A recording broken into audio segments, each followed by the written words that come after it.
Food inside a prison is never just food.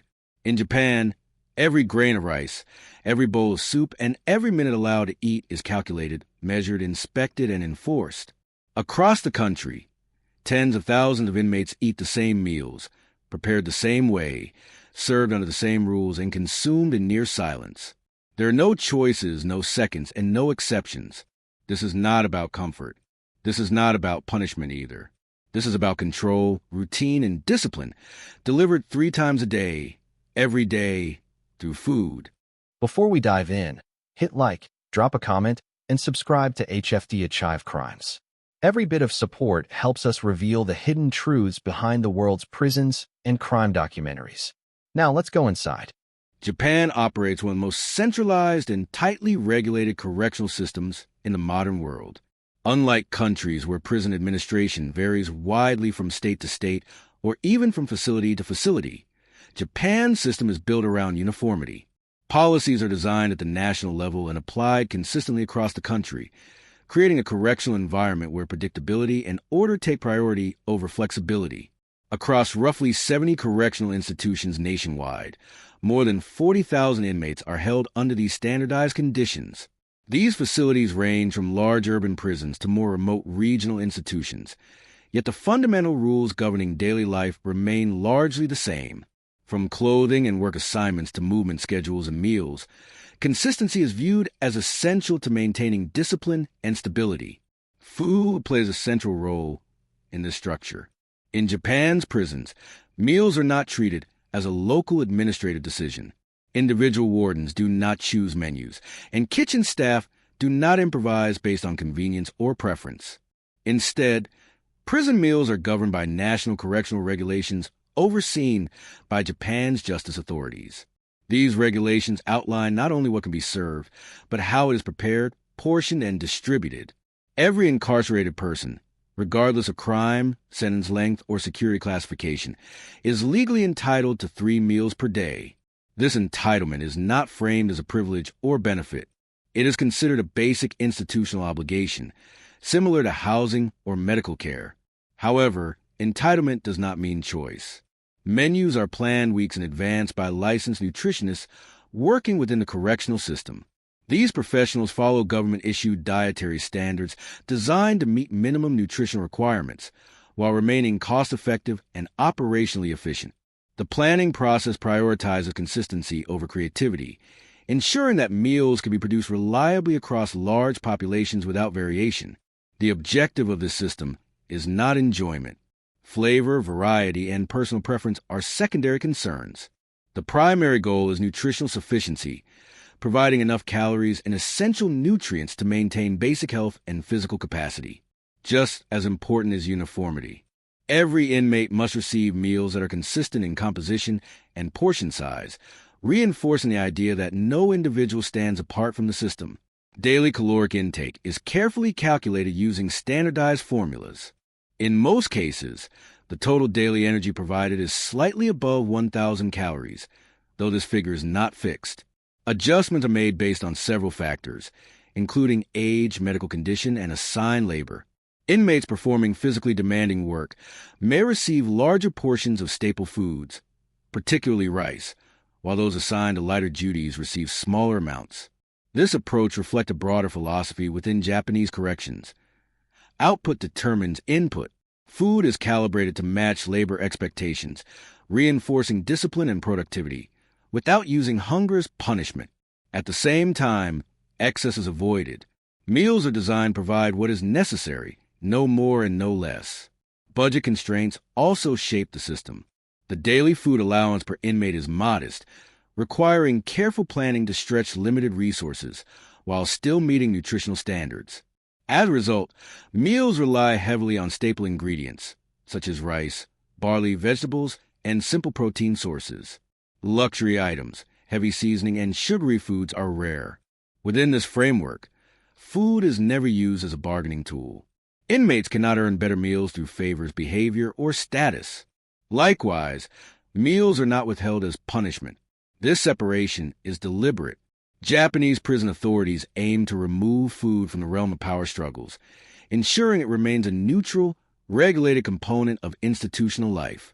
In this system, food is not symbolic of comfort or deprivation.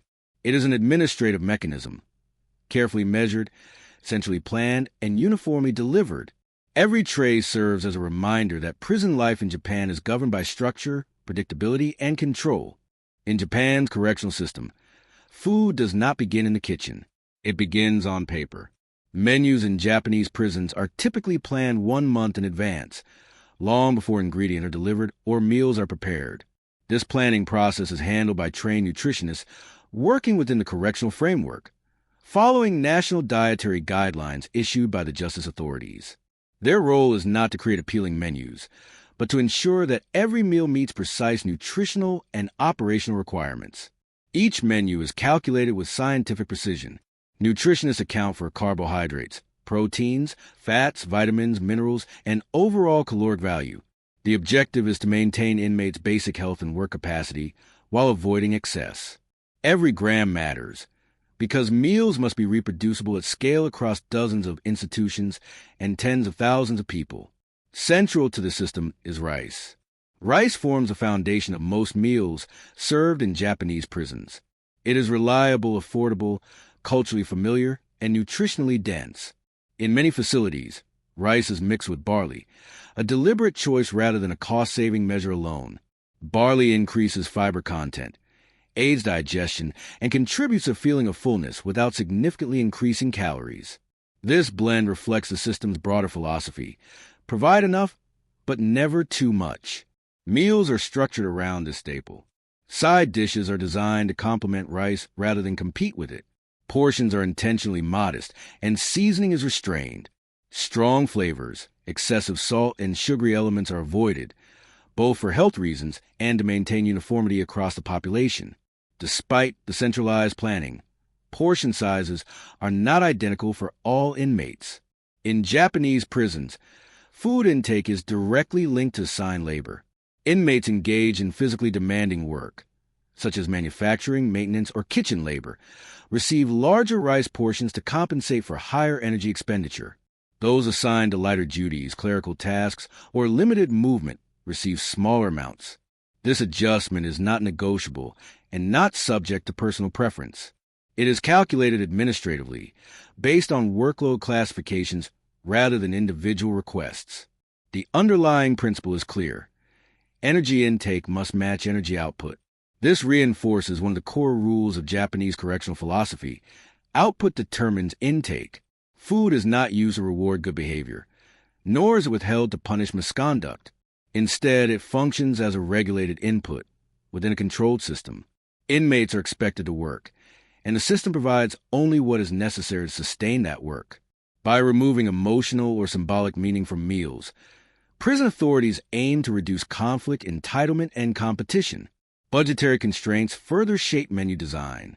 The daily food budget per inmate is deliberately modest, requiring nutritionists and administrators to maximize efficiency. Ingredients are selected based on availability, costability, and ease of preparation at scale. Seasonal variations may occur, but extravagance does not. Luxury ingredients are almost entirely absent. Fresh fruit is limited. Rich meats, elaborate desserts, and highly processed snacks are avoided. Sugar intake is kept low, and fried foods are minimized. The emphasis is on practicality rather than pleasure. Even under these constraints, meals must still meet minimum nutritional standards. Failure to do so would violate correctional regulations and invite scrutiny. As a result, menu planning becomes a balancing act, delivering sufficient nutrition while maintaining strict cost control and operational simplicity. Importantly, inmates have no role in menu decisions. They cannot request substitutions, larger portions, or different dishes. Allergies and medical needs are addressed separately through clinical channels, but personal taste is irrelevant. This separation reinforces the institutional nature of prison life, where individual preference is subordinated to collective order. Within this system, food is stripped of symbolism. It is not a comfort, not a privilege, and not a punishment. It is fuel. Every meal is designed to sustain the body just enough to function within the prison's daily routine. Nothing more is offered, and nothing extra is expected. Through this controlled approach to nutrition, Japanese prisons maintain consistency, predictability, and discipline, one measured portion at a time. In Japanese prisons, the kitchen is not a place of creativity or expression. It is an extension of the institution itself. Most correctional facilities in Japan prepare meals on-site, inside large industrial kitchens designed for efficiency, safety, and strict oversight. These spaces resemble factories far more than restaurants. Stainless steel surfaces, oversized cooking equipment, and clearly marked work zones dominate the environment. Every movement inside the kitchen is governed by procedure. The purpose of these kitchens is not to produce enjoyable food, but to reliably deliver thousands of identical meals every day under controlled conditions. Inmates assigned to kitchen duty are not chosen at random. Selection follows strict criteria established by prison authorities. Only inmates with consistent records of good behavior are considered. Physical fitness is required, as the work involves long hours of standing, lifting heavy containers, and maintaining repetitive motions. Equally important is the ability to follow instructions precisely, without deviation or improvisation. In this environment, precision is not optional. Kitchen labor is viewed simultaneously as a responsibility and a controlled privilege. Those selected are expected to uphold higher standards of discipline, cleanliness, and reliability. Any violation of kitchen rules can result in immediate reassignment or disciplinary action. At the same time, kitchen work is framed as vocational training. Prison authorities treat it as an opportunity for inmates to develop practical skills related to food preparation, sanitation, teamwork, and time management. These skills are considered transferable to life outside prison, reinforcing the system's emphasis on rehabilitation through structured labor. The daily rhythm of the kitchen begins earlier than the rest of the prison. To ensure breakfast is served on time, kitchen workers wake well before most inmates. Their day starts with routine inspections and mandatory morning exercises, conducted under supervision. These exercises are not optional. They are part of the broader correctional philosophy that emphasizes physical readiness and discipline. Only after completing inspections and exercises are inmates permitted to enter the kitchen area. Before any food handling begins, inmates undergo additional checks. Uniforms must be cleaned, hands must be washed thoroughly, and equipment must be accounted for. Any deviation from protocol is addressed immediately. The goal is to eliminate risk before work begins. Once operations start, kitchen labor is divided into clearly defined roles. Each inmate is assigned to a specific task, and cross-task movement is restricted unless authorized. Ingredient preparation is typically the first stage. This includes washing vegetables, trimming produce, and preparing raw materials according to standardized instructions. In some facilities, machines are used to reduce manual cutting and minimize the need for sharp tools. This reduces both injury risk and security concerns. Cooking duties are handled by inmates assigned to work under close supervision. Large industrial pots are used to prepare food in bulk, sometimes holding hundreds of liters. Recipes are followed exactly as written. There is no allowance for personal judgment, seasoning adjustments, or substitutions. Once cooking is complete, the process moves to portion measurement and distribution. This stage is among the most tightly controlled. Food is measured using approved tools to ensure each serving meets the exact quantity specified in the menu plan. No tray is allowed to receive more or less than the authorized amount. Throughout the entire process, correctional officers monitor the kitchen floor. Their role is not to assist, but to observe, inspect, and enforce compliance. Inmates are aware that every action is visible and subject to review. Security checks are constant.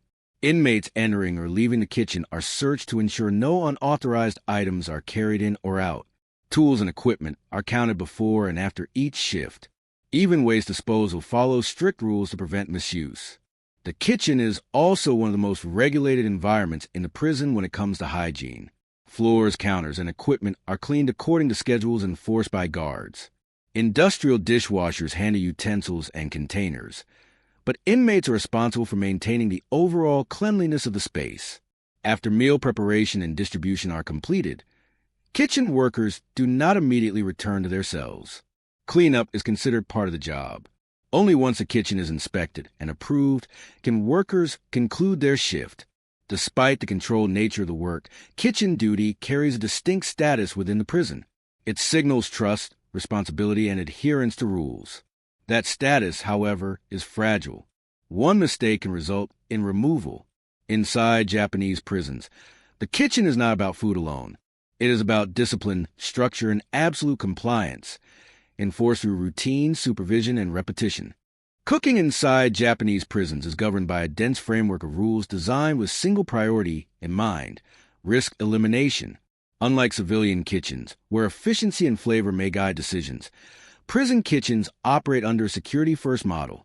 Every ingredient, utensil, and cooking method is evaluated not only for nutritional value, but for its potential to disrupt order. The result is a culinary environment where freedom is intentionally removed. Many ingredients commonly found in Japanese home cooking are completely banned inside correctional facilities. Alcohol-containing products are among the most strictly prohibited. This includes mirin, sake, cooking wine, and any seasoning derived from fermented alcohol. Even though alcohol would normally evaporate during cooking, prison regulations make no exceptions. The presence of alcohol in any form is considered incompatible with a controlled correctional environment. This prohibition reflects a broader policy approach. Risk is addressed by elimination, not mitigation. Utensils are regulated just as tightly as ingredients.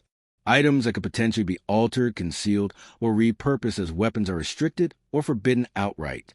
Skewers, toothpicks, metal picks, and fine-pointed tools are typically banned. Even knives are limited in number, size, and access, and their use is closely supervised.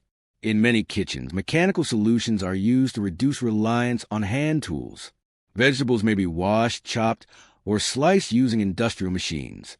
Rice is cooked in large automated systems designed to handle high volumes, with minimal manual intervention. These machines reduce both labor variation and security exposure. Large industrial pots dominate the cooking process. These containers, often capable of holding hundreds of liters, allow food to be prepared in bulk while minimizing individual handling. The scale of the equipment itself discourages improvisation. Cooking is standardized by design. Recipes are not suggestions. They are instructions. Every dish prepared inside a Japanese prison must follow approved recipes exactly. These recipes are developed in advance as part of the menu planning process and distributed to kitchen staff. Inmates are not allowed to substitute ingredients, adjust seasoning, or alter cooking methods, even if an alternative would seem harmless or practical. Deviation is treated as a violation, not creativity.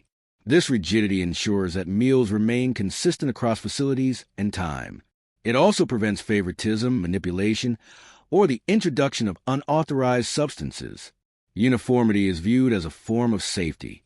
Once cooking is complete, the process does not move directly to serving.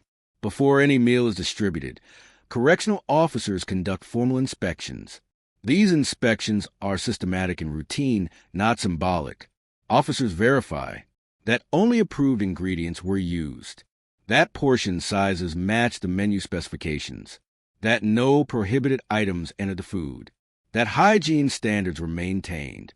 Inspections typically occur mid-morning for lunch and later in the afternoon for dinner.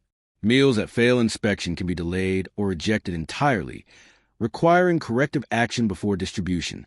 Inmates working in the kitchen are fully aware that inspections are unavoidable.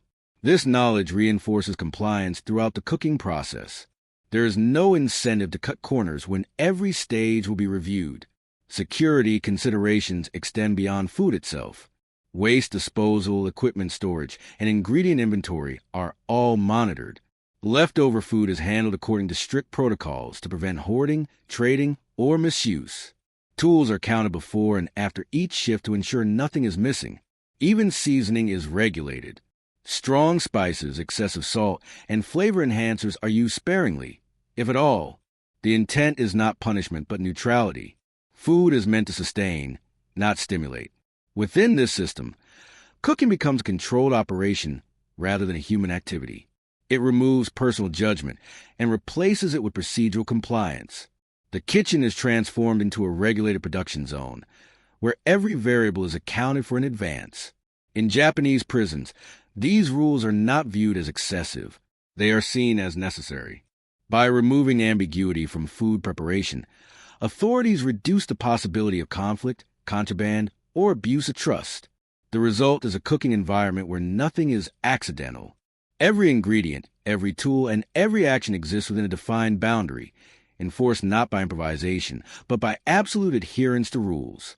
Once a meal has passed inspection, it enters the most controlled phase of the entire process: distribution and consumption.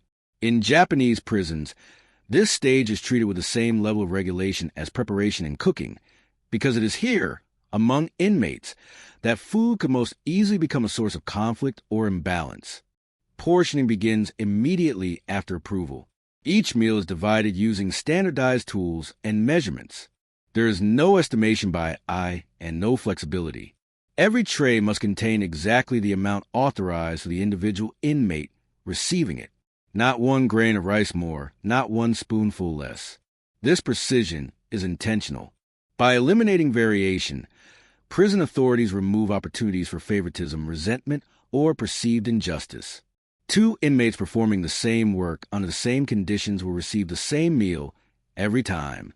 How meals are delivered depends on the facility and the inmate's classification. In higher security settings or for inmates under stricter supervision, meals are often delivered directly to individual cells. In other facilities, inmates eat together in communal dining rooms under close observation. Regardless of location, the rules governing eating are absolute. Silence is mandatory during meals. Inmates are not permitted to speak, signal, or communicate in any way while eating. This rule is strictly enforced, and violations can result in disciplinary action. Silence serves multiple purposes. It reduces the likelihood of disputes, prevents coordination or planning, and reinforces the controlled nature of the environment. Requests for additional food are forbidden. Inmates cannot ask for more rice, larger portions, or replacements. The amount served has already been calculated according to labor assignments and nutritional standards.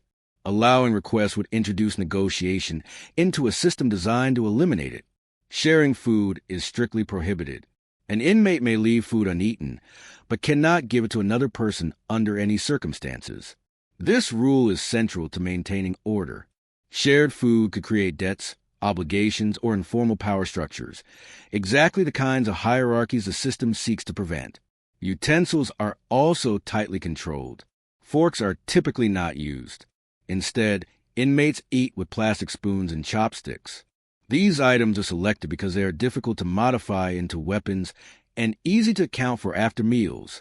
Like everything else in the system, even the tools used to eat are chosen with risk reduction in mind. Time is another critical element. Official schedules may allocate up to 30 minutes for meals, but in practice the time available is often far shorter.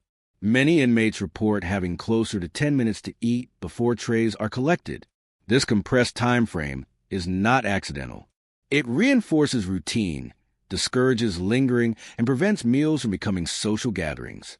Once the allotted time ends, trays are removed whether the food has been finished or not. There are no extensions. Eating too slowly carries the same consequence as refusing to eat at all. The meal ends. This approach ensures uniformity. Everyone eats at the same pace, under the same constraints, every day. Correctional officers monitor meal distribution and dining areas throughout the process. Their presence is not subtle. They observe posture, behavior, and compliance with rules. Any deviation, speaking, attempting to exchange food, or delaying unnecessarily, can be addressed immediately after meals are completed. Inmates involved in distribution return trays and utensils, which are counted and inspected. This accounting process ensures nothing has been hidden, altered, or removed. Even at this final stage, control is maintained. The logic behind these rules is not rooted in cruelty, but in prevention. Food, if left unregulated, can quickly become a form of currency inside prisons. Extra portions, favored distribution, or shared items can create informal hierarchies, debt systems, and alliances that undermine institutional authority. By enforcing silence, fixed portions, limited time, and strict separation, Japanese prisons prevent food from acquiring social value. It remains what the system intends it to be, sustenance only. In this environment, eating is not a communal experience. It is a task completed under supervision, according to schedule. The simplicity of the process reinforces the broader philosophy of the correctional system: predictability over choice, structure over comfort, and order above all else. Through these rules, Japanese prisons ensure that food never becomes leverage, never becomes power, and never becomes a means of control between inmates. That control belongs solely to the system. While Japan's prison food system is built on uniformity, it is not entirely inflexible. Not all inmates receive identical meals, but any variation is tightly controlled and strictly regulated. Adjustments are made only when medically necessary, and even then, the guiding principle remains consistency rather than comfort. Elderly inmates represent a growing portion of Japan's prison population. As the country's overall population ages, correctional facilities increasingly house prisoners with age-related health issues, such as reduced chewing ability, swallowing difficulties, and chronic illness. For these inmates, standard meals may pose risks rather than benefits. To address this, Japanese prisons provide medically modified diets when required. One of the most common adjustments is the provision of minced or softened food. These meals are designed to reduce the risk of choking and make eating physically manageable for inmates with dental problems, weakened jaw strength, or swallowing disorders. These modifications are not optional and not requested casually. Medical diets are prescribed by prison healthcare professionals following assessment and documentation. Inmates cannot self-select softer food, request alternative textures, or opt out of standard meals without clinical justification. Once prescribed, modified meals must still conform to national nutritional standards. The same principles that govern standard prison meals, caloric sufficiency, balance of nutrients, and cost control, apply equally to special diets. The food may be altered in texture, but not in purpose. Medical diets are carefully planned to ensure that softening or mincing does not reduce nutritional value. Proteins, carbohydrates, and essential vitamins must still be present in appropriate proportions. Even when food is blended or chopped, it remains measured and standardized. Consistency remains a priority. Modified meals are prepared using approved methods and distributed alongside standard meals. They are portioned with the same precision, delivered on the same schedule, and consumed under the same rules. There is no extended eating time, no relaxation of silence policies, and no additional privileges attached to receiving a medical diet. Supervision does not decrease simply because a meal is modified. Correctional officers continue to monitor distribution and consumption, ensuring that food is eaten by the intended recipient and not exchanged. The system treats medical accommodation as a necessity, not a special status. In addition to age-related conditions, some inmates require dietary adjustments for chronic illnesses such as diabetes, hypertension, or gastrointestinal disorders. In these cases, meals may be modified to reduce sugar, salt, or fat content. However, these adjustments remain within strict boundaries. Extreme personalization is avoided, and meals are designed to be manageable at scale. All medical diets are subject to regular review. If an inmate's condition improves or changes, dietary prescriptions may be revised or withdrawn. The goal is not long-term accommodation unless medically required, but functional management within the institutional framework.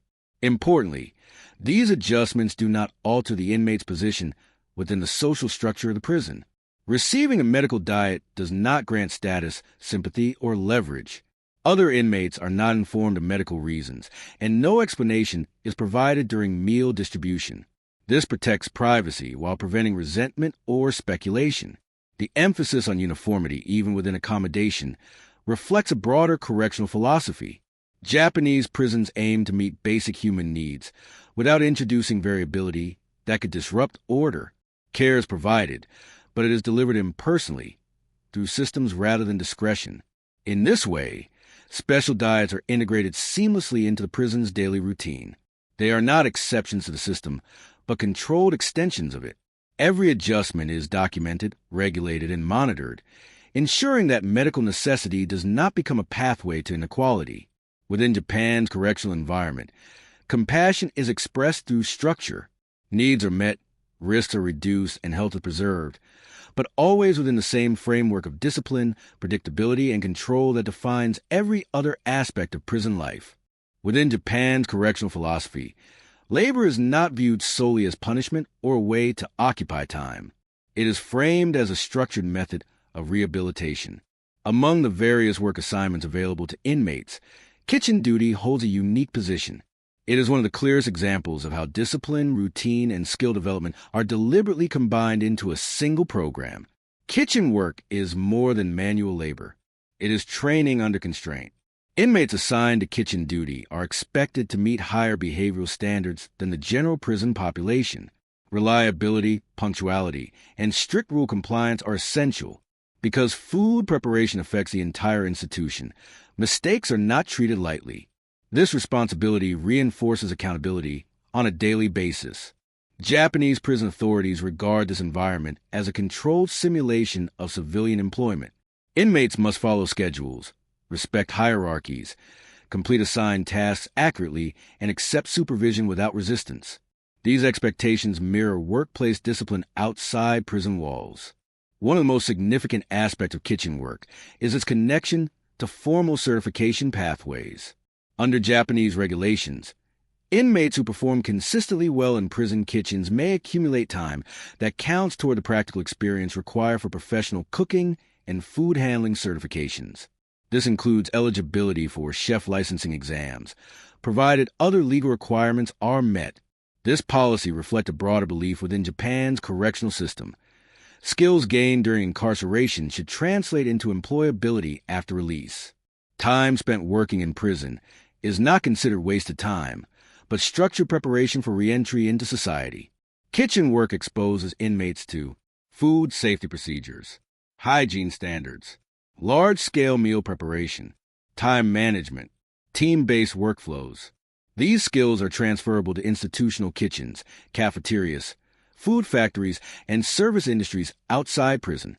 However, advancement within the kitchen program is not automatic. Inmates must demonstrate sustained compliance with rules, attention to detail, and willingness to accept correction.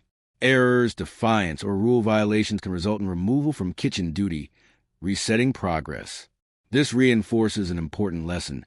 Rehabilitation is conditional on behavior. In some facilities, the connection between prison labor and the outside world becomes visible through public food sales events. These events are rare and tightly controlled, typically occurring once a year. During these occasions, food prepared by inmates is sold to civilians in limited quantities, often within prison grounds or designated areas. The public's access is restricted, quantities are capped, and interactions between inmates and civilians are strictly regulated. These events are not designed for profit or publicity.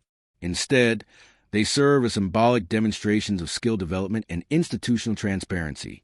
For inmates, participation in such programs reinforces the idea that their work has real-world relevance. The food they prepare is not merely consumed within prison walls, but evaluated by the same standards applied outside. Despite these opportunities, the rehabilitative aspect of kitchen work remains deeply structured. There is no creative freedom, no individual recognition, and no deviation from rules. Success is measured by consistency, not talent. This approach aligns with Japan's broader correctional philosophy. Rehabilitation is achieved not through emotional expression or self-discovery, but through repetition, discipline, and adherence to routine.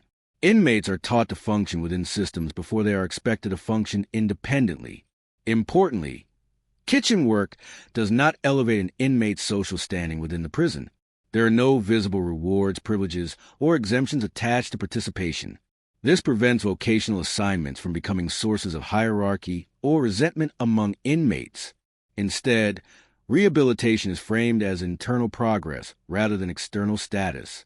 By embedding vocational training within rigid institutional boundaries, Japanese prisons aim to prepare inmates for reintegration without undermining order. Skills are acquired quietly, discipline is reinforced daily, and personal transformation is expected to occur through structure rather than sentiment. In this system, rehabilitation is not inspirational, it is procedural. And for many inmates, kitchen work becomes one of the few tangible links between incarceration and life beyond release, built not on freedom, but on routine, responsibility, and control.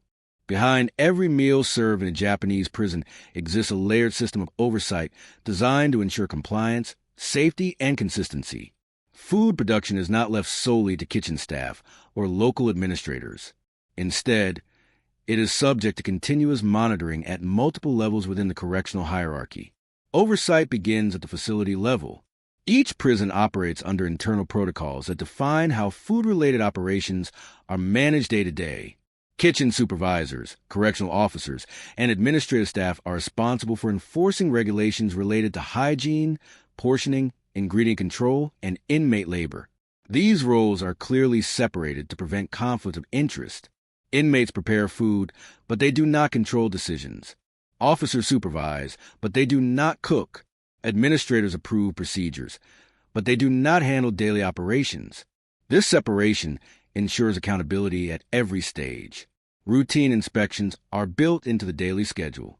Correctional officers inspect meals before distribution to verify portion accuracy, ingredient compliance, and cleanliness. These inspections are not informal checks. They follow predefined criteria and occur at set times, reinforcing predictability and eliminating discretion. If irregularities are identified, corrective action is immediate. Meals may be withheld from distribution until issues are resolved. Inmates working in the kitchen can be reassigned, and supervisors may be required to document procedural failures. The emphasis is not on punishment, but on restoring compliance. Beyond daily supervision, prisons are subject to periodic internal audits. These reviews assess whether food services align with national correctional standards. Audits may examine menu planning records, budget allocations, inventory logs, and sanitation reports. They also review whether nutritional requirements are being met consistently over time. Food budgets are monitored closely. Because daily food allowances per inmate are modest, accurate accounting is essential. Inventory tracking ensures that ingredients are used as intended and not diverted or wasted. Losses, shortages, or unexplained discrepancies trigger investigation. Hygiene oversight is equally strict. Japanese prisons follow national food safety and sanitation standards that apply to institutional kitchens. Surfaces, equipment, storage areas, and waste disposal processes are inspected regularly. Inmates assigned to cleaning duties must follow documented procedures, and failure to meet hygiene requirements can result in operational suspension until standards are restored. Medical staff also play a role in oversight. Healthcare professionals monitor whether meals support inmate health, particularly for those on medical diets. If patterns of weight loss, illness, or nutritional deficiency emerge, menus may be reviewed and adjusted within regulatory limits. Importantly, oversight extends beyond individual facilities. Japan's correctional system is centrally administered, meaning higher-level authorities retain the ability to review and intervene. This structure allows national standards to be enforced uniformly across regions. Local variation is minimized, and deviations from policy are addressed systematically rather than informally. Complaints mechanisms exist, but they are limited in scope. Inmates may raise concerns through formal channels, yet these do not function as negotiation tools. Complaints are reviewed procedurally, not emotionally. Food-related grievances are evaluated against regulations, not personal dissatisfaction. Transparency is carefully managed. While prisons do not openly publish detailed operational data, internal documentation is extensive. Every step in food preparation and distribution generates records, menus, inspections, inventories, and incident reports. These records create traceability, allowing authorities to reconstruct events if problems arise. The goal of this oversight structure is not to optimize enjoyment or variety. It is to ensure that food service remains predictable, safe, and free from manipulation. By tightly regulating processes and documenting compliance, Japanese prisons prevent food from becoming a point of instability. Accountability within this system is institutional rather than personal.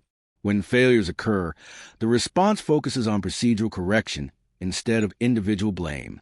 This reinforces the idea that prison food is a system function, not a human service. In Japanese corrections, oversight is continuous, quiet, and methodical. It does not draw attention to itself, but it shapes every meal served. Through inspections, audits, and centralized control, the system ensures that food remains exactly what it is intended to be, nutritional support delivered under rules, not discretion. Beyond nutrition, labor, and logistics, Japan's prison food system serves another function that is less visible but equally important: psychological regulation. While the meals themselves are simple and restrained, the structure surrounding food deeply influences inmate behavior, mindset, and emotional conditioning. In Japanese prisons, food is never framed as comfort. It is deliberately separated from pleasure, reward, or personal expression. This separation is not accidental. It reflects a correctional philosophy that emphasizes internal discipline over external enforcement. By removing choice from meals, the system removes a common source of frustration, negotiation, and resistance. Inmates do not debate menus, request alternatives, or anticipate special treats. Each meal arrives as expected, identical in form and timing. Over time, this predictability conditions behavior. Psychologists who study institutional environments often note that routine reduces volatility. When individuals know exactly what to expect, emotional spikes, both positive and negative, become less frequent. In Japanese prisons, food routines play a central role in establishing this emotional flatness. Meals arrive at fixed times. They last a fixed duration. They end without discussion. This repetition trains inmates to suppress anticipation and disappointment alike. Food becomes neutral, something to be consumed and forgotten rather than anticipated or resented. Silence during meals reinforces this effect. Eating without conversation removes social reinforcement, comparison, and emotional exchange. Inmates cannot comment on portion size, flavor, or fairness. They cannot bond over shared dissatisfaction or shared enjoyment. The absence of dialogue prevents food from becoming a focal point of group identity. Over time, this quiet consumption becomes normalized. The restriction on sharing food also has psychological consequences. In many prison systems worldwide, sharing food can create alliances, debts, and informal protection networks. By banning food exchange entirely, Japanese prisons block this pathway. Inmates are discouraged from forming dependence on one another, reinforcing isolation and individual accountability. This isolation is not necessarily physical. It is social and psychological. Eating becomes a solitary act even in communal dining rooms. Individuals sit among others, yet remain mentally separate. There is no opportunity to trade favors, express gratitude, or establish dominance through food. This prevents hierarchy formation at one of the most basic human levels. Time pressure further shapes behavior.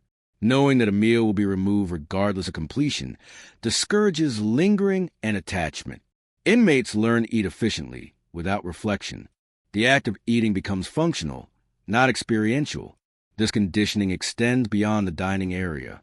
Over months and years, inmates internalize the system's expectations. They adapt to limitation rather than resisting it. Hunger is managed, not dramatized. Satisfaction is irrelevant. What matters is compliance. Correctional authorities view the psychological effect as stabilizing. Fewer emotional triggers mean fewer conflicts. Reduced attachment of food reduces the risk of disputes, theft, or resentment. In this sense, food discipline becomes a quiet form of behavioral management. Importantly, this system does not rely on deprivation. Japanese prisons generally meet minimum nutritional requirements. Hunger is not used as punishment. Instead, emotional neutrality is cultivated through predictability and restraint. For some inmates, this environment can feel emotionally flattening. Without moments of pleasure or anticipation, days blend together. Meals no longer punctuate time of variation. Instead, they reinforce the sameness of prison life. From an institutional perspective, this sameness is intentional. By controlling food psychologically as well as physically, Japanese prisons aim to reduce resistance without confrontation. There is no need to argue, threaten, or negotiate when the system functions automatically. Food arrives, is eaten, and disappears without incident. In this way, the prison food system becomes more than nourishment. It becomes a training mechanism, reinforcing acceptance of structure and limits. Inmates learn to operate within boundaries rather than test them. Whether this approach supports long-term rehabilitation or merely compliance remains a subject of debate. What is clear, however, is that food discipline in Japanese prisons is not incidental. It is a carefully integrated component of psychological control, subtle, consistent, and deeply embedded in daily life. To understand why Japan's prison food system functions the way it does, it must be viewed within the broader cultural and social framework of the country. The rules governing meals, labor, and discipline inside correctional facilities are not isolated policies. They reflect long-standing national attitudes toward order, responsibility, and the role of institutions. In Japan, prisons are not designed to mirror normal life. They are intended to represent a clear separation from it. Public expectations play a significant role in shaping correctional policy. Japanese society places a strong emphasis on social harmony, rule compliance, and accountability. When individuals violate the law, incarceration is viewed as a period of structured correction rather than personal expression or individual choice. This expectation influences how prisons are designed and how daily life is regulated. Food, in this context, is not expected to provide comfort. Many members of the public assume that prison life should be intentionally austere, not harsh to the point of cruelty, but clearly different from civilian life. Meals that are simple, predictable, and tightly regulated align with this expectation.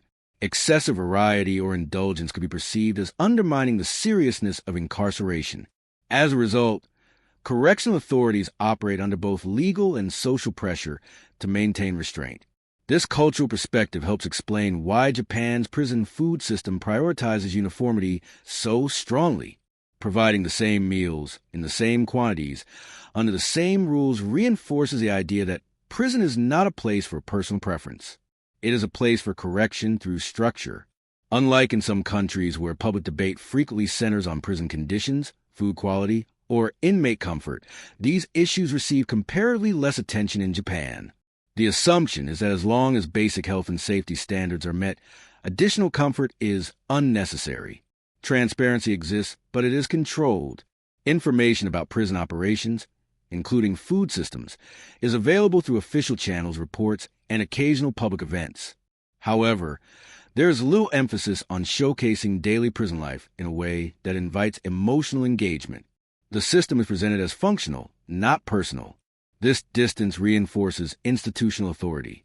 Cultural attitudes toward work also shape the role of food. In Japan, labor is often associated with discipline, contribution, and moral responsibility. Linking food intake to work output aligns with these values. Inmates who work harder receive slightly more sustenance, reinforcing the connection between effort and reward without turning food into a privilege. The emphasis remains subtle, not motivational. Food is not used to encourage ambition or competition.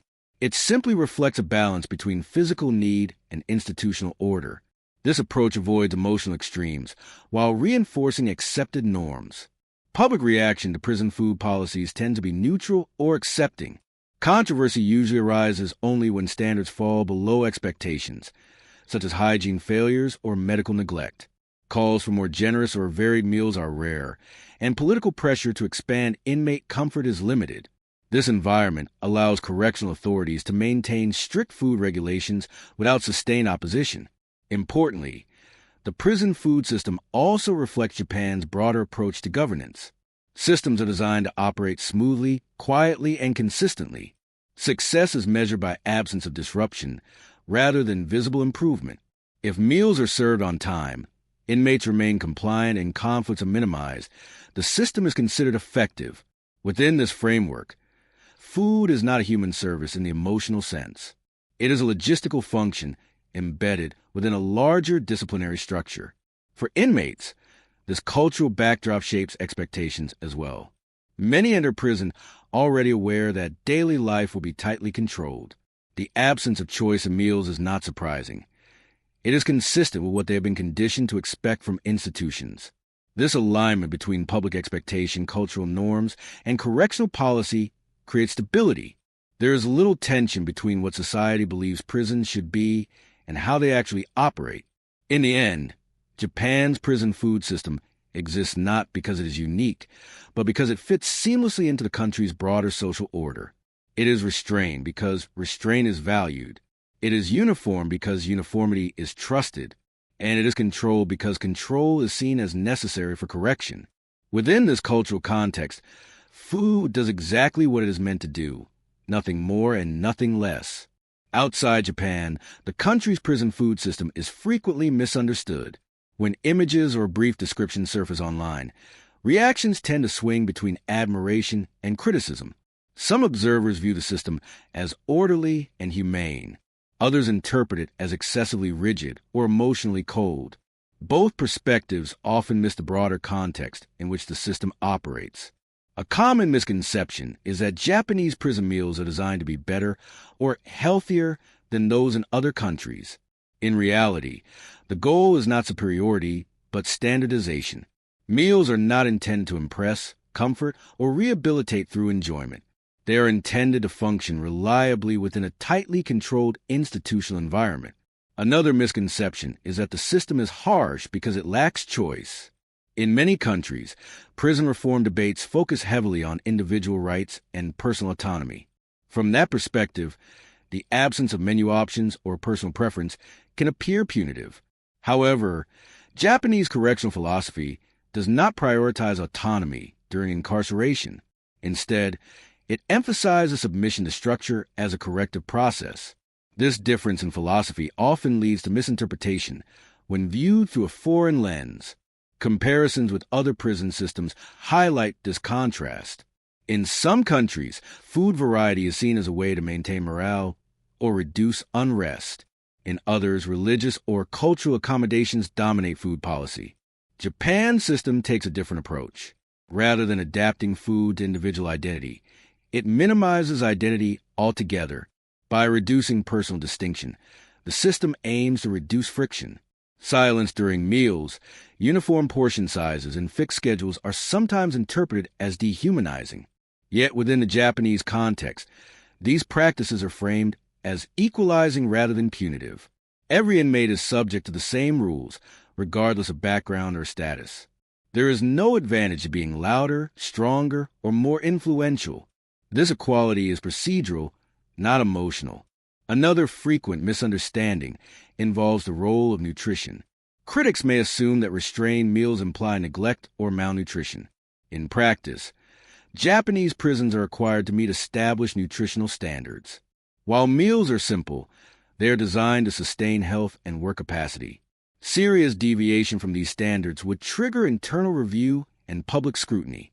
Food-related complaints do exist, but they are typically addressed through formal channels rather than public protest. The system relies on documentation and regulation rather than responsiveness to dissatisfaction.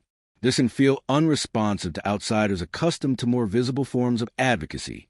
Media portrayal also contributes to misunderstanding. Short clips or photographs often focus on the visual simplicity of meals without showing the broader structure surrounding them. Without context, a tray of rice and soup can appear inadequate. Within the system, however, it represents consistency, predictability, and rule compliance. The absence of visible choice is intentional. It is also important to distinguish between discipline and punishment. Japanese prison food policy is not designed to inflict suffering. Hunger is not used as leverage. Meals are delivered consistently, regardless of behavior, within established guidelines. Discipline is achieved through routine rather than deprivation. For many inmates, the predictability of meals becomes one of the most stable aspects of prison life. While emotionally flat, it removes uncertainty. There is no anxiety about whether food will arrive or whether portions will change unexpectedly. This stability can reduce stress even as it reinforces control. Foreign observers sometimes compare Japan's system unfavorably to prisons that emphasize rehabilitation through comfort or choice. However, rehabilitation in Japan is conceptualized differently. It is expected to emerge from discipline, routine, and acceptance of rules rather than emotional engagement or self-expression. This difference is neither accidental nor hidden. It reflects societal values about responsibility and conformity. Understanding Japan's prison food system requires setting aside assumptions shaped by other correctional models. What appears restrictive in one context may be considered orderly in another. What feels impersonal may be understood as fair. The system is not designed to be liked. It is designed to function. By minimizing food's emotional and social significance, Japanese prisons aim to reduce one of the most common sources of conflict in institutional environments. Meals do not become rewards, punishments, or symbols of status. They remain neutral inputs within a larger structure. This neutrality is often mistaken for indifference. In reality, it is a deliberate strategy, one rooted in cultural expectations, administrative efficiency, and a correctional philosophy that values control through consistency rather than confrontation. As with many aspects of Japan's prison system, understanding the food requires understanding the mindset behind it. Without that context, the system can appear harsh or excessive. Within it, however, the rules are seen as logical, necessary, and effective. After examining the structure, rules, and philosophy behind Japan's prison food system, the final question is not what the system looks like, but what it produces over time. Food policies do not exist in isolation. Their impact can be measured through institutional stability, behavioral outcomes, and the overall functioning of the correctional environment. From an administrative standpoint, Japan's prison food system is designed to minimize disruption. One of its most noticeable long-term effects is predictability. Meals arrive at the same time every day, in the same format, under the same rules. Over weeks, months, and years, this repetition becomes deeply ingrained in the daily rhythm of prison life. Predictability reduces uncertainty. Uncertainty is one of the most common triggers of institutional conflict. In environments where food quality, quantity, or timing varies, tension tends to increase. Complaints multiply. Rumors spread. Informal bargaining emerges. By contrast, Japan's system removes variability almost entirely. Inmates do not speculate about tomorrow's meal or argue over fairness. There is nothing to negotiate. This contributes directly to measure stability inside facilities. Correctional officers report fewer food-related disputes compared to systems where meals involve choice or incentives. Because food is not linked to behavior rewards or punishment, it does not become a tool for manipulation, either by inmates or staff. This separation allows officers to enforce discipline without appearing arbitrary. Over time, inmates adapt to the structure. Resistance declines, not because the system becomes more lenient, but because it becomes unavoidable. Meals occur regardless of emotion, complaint, or expectation. The system does not respond to dissatisfaction, and therefore dissatisfaction loses its function. This adaptation is often mistaken for acceptance. In reality, it is conditioning. Inmates learn that emotional reactions do not alter outcomes.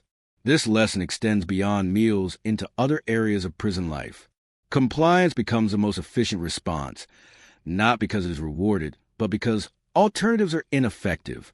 From an institutional perspective, this conditioning is considered successful management. Another long-term outcome is a reduction of informal power structures. In many prison systems, food becomes currency. Extra portions, favored access, or control over distribution can elevate certain inmates above others. Japan's system blocks this pathway almost entirely. Portions are fixed. Sharing is forbidden. Distribution is supervised. As a result, food does not generate loyalty or leverage.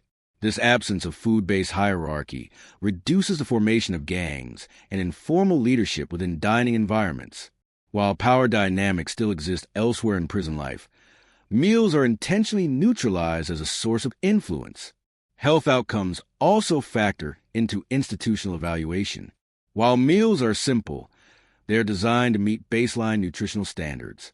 Widespread malnutrition or diet-related illness would undermine the system's legitimacy and invite scrutiny.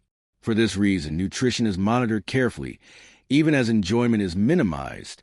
The system aims for sufficiency, not optimization. Inmates are expected to maintain functional health, not peak wellness. Weight stability, energy levels adequate for work, and manageable medical risk are considered acceptable outcomes. Anything beyond that is viewed as unnecessary within the correctional context. Over long periods of incarceration, this approach produces a population that is physically maintained but emotionally restrained. Meals do not offer relief from monotony. They reinforce it. For some inmates, this monotony becomes mentally taxing. Without variation, time compresses. Days blur together. Food no longer marks the passage of time with anticipation or memory. Instead, it becomes another repetitive checkpoint in an unchanging routine. From a rehabilitative perspective, this effect is controversial. Supporters argue that the system prepares inmates for structured employment by reinforcing routine, compliance, and delayed gratification. Critics argue that emotional suppression may hinder reintegration into a society that requires adaptability and interpersonal engagement. Japanese correctional authorities tend to prioritize institutional order over individual experience. If a system functions smoothly, with low levels of disruption and predictable outcomes, it is considered effective, even if it lacks emotional engagement. This philosophy explains why the prison food system has remained largely unchanged despite external criticism. Its success is measured internally: stability, compliance, and manageability. In the long term, Japan's prison food system does exactly what it was designed to do. It removes food as a variable. It prevents meals from becoming symbols, bargaining tools, or emotional anchors. And by doing so, it supports a correctional environment where control is maintained quietly without constant enforcement. As incarceration continues over months and years, the system does not soften. It does not adapt to personal preference. It simply continues, unchanged, predictable, and impersonal. This continuity is not a flaw in the eyes of administrators. It is the outcome. When all elements of Japan's prison food system are viewed together, a clear pattern emerges. The system is not centered on cuisine, nutrition alone, or even rehabilitation in the emotional sense. It is centered on governance through structure. Food becomes one of the most effective instruments for enforcing order because it operates quietly, consistently, and without exception. Throughout every stage, planning, preparation, distribution, and consumption, personal choice is systematically removed. This removal is not arbitrary.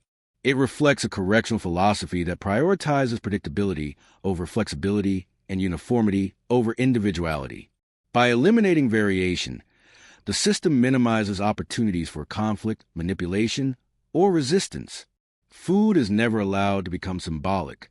It does not represent care or neglect. It does not signal reward or punishment. It does not carry emotional weight within the institution. Instead, it exists as a regulated input, delivered with the same logic as work schedules, movement rules, and silence policies. In this way, food reinforces the idea that prison life operates independently of personal feeling. Japan's correctional system does not attempt to persuade inmates to change through encouragement or emotional engagement. It assumes that behavior changes through habitual compliance. Meals arrive on time. Portions remain constant. Rules do not bend. Over time, inmates learn that resistance has no effect on outcomes. This learning process is gradual but powerful. By conditioning inmates to accept fixed routines without negotiation, the system reduces the need for overt enforcement. Guards do not need to argue about fairness. Administrators do not need to justify decisions. The rules speak for themselves through repetition. Food plays a central role in this conditioning because it is unavoidable. Every inmate must eat. Every inmate must engage with the system 3 times a day. Each interaction reinforces the same message. The institution defines the terms. Medical accommodations, vocational training, and certification opportunities demonstrate that the system is not indifferent to outcomes. Health is maintained. Skills are developed. Reintegration is considered. But these elements operate within rigid boundaries. Care is provided impersonally, through policy rather than discretion. This approach prevents accommodation from becoming privilege. Even when adjustments are made, such as modified diets for health reasons, they are folded back into the same framework of measurement, supervision, and timing. Nothing escapes structure. From an institutional standpoint, the results are measurable. Food-related disputes are rare. Informal hierarchies around meals do not develop. The dining environment remains controlled. Stability is preserved without constant intervention. From an individual standpoint, the effects are more complex. Some inmates adapt fully, internalizing routine and compliance as survival strategies. Others experience emotional flattening, as meals lose all personal significance. Time becomes harder to measure when days are no longer marked by variation. Food no longer punctuates memory. It simply repeats. The system does not attempt to resolve this tension. It does not evaluate success through inmate satisfaction or emotional well-being. Its metrics are operational: order maintained, health preserved, disruptions minimized. In this sense, Japan's prison food system is not an isolated policy. It is a microcosm of the broader correctional philosophy. Authority is exercised through systems, not personalities. Discipline is achieved through repetition, not force. Compliance is produced through inevitability, not persuasion. Food, stripped of choice and meaning, becomes infrastructure. It supports the body just enough to function. It reinforces routine just enough to condition behavior. It disappears as a source of power altogether. By the time inmates leave the system, whether rehabilitated, resigned, or simply conditioned, they have spent years interacting with the structure daily. The lessons taught by food are subtle but constant. Limits exist, rules persist, and adaptation is required. In the end, Japan's prison food system does not ask whether inmates feel changed. It assumes that structure itself is a change. Japan's prison food system may appear simple on the surface, but when examined closely, it reveals something far deeper. Every meal is planned, measured, inspected, and consumed under rules designed not for comfort, but for control. Food is stripped of choice, emotion, and social power, becoming a quiet instrument of structure inside one of the world's most disciplined correctional systems. This system does not rely on force or spectacle. It relies on repetition. Through routine, silence, and predictability, it shapes behavior day after day, reinforcing order without confrontation. Whether this produces rehabilitation or mere compliance is a question that remains open, but what is undeniable is the effectiveness of the structure itself. In Japan's prisons, food is not meant to satisfy. It is meant to sustain, regulate, and remind. 3 times a day, every day, it reinforces the same message. The system defines the rules, and the rules do not change. Thanks for watching. Like, share, and subscribe.